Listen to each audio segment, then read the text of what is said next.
She followed the rules, every rule.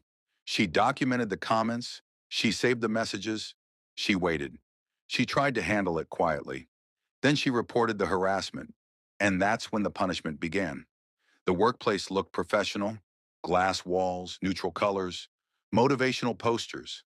Policies were framed on the walls, zero tolerance, respect in the workplace. Mandatory training sessions everyone clicked through and forgot. On paper, everything was perfect.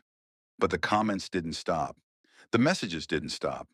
They came disguised as jokes, as misunderstandings, as compliments that lingered too long. And every time she tried to brush it off, the line moved closer.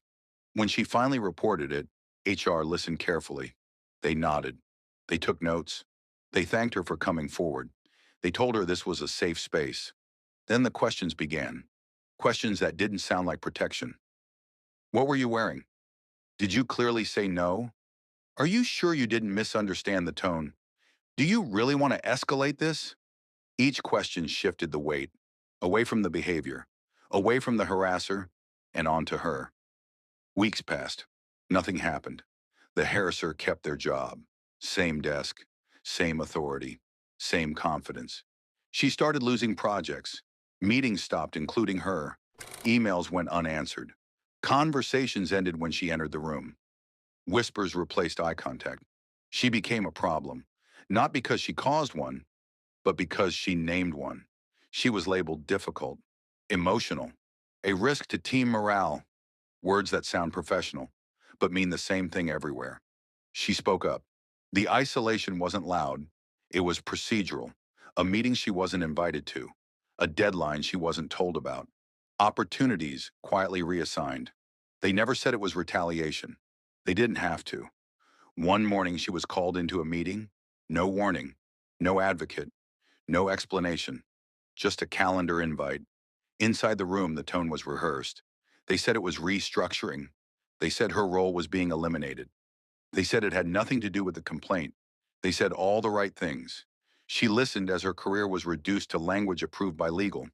She walked out carrying a box, personal items, photos, notes from better days.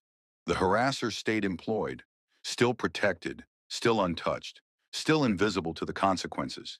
HR didn't protect people. It protected liability. That was its role. That was its success. The harassment wasn't mishandled.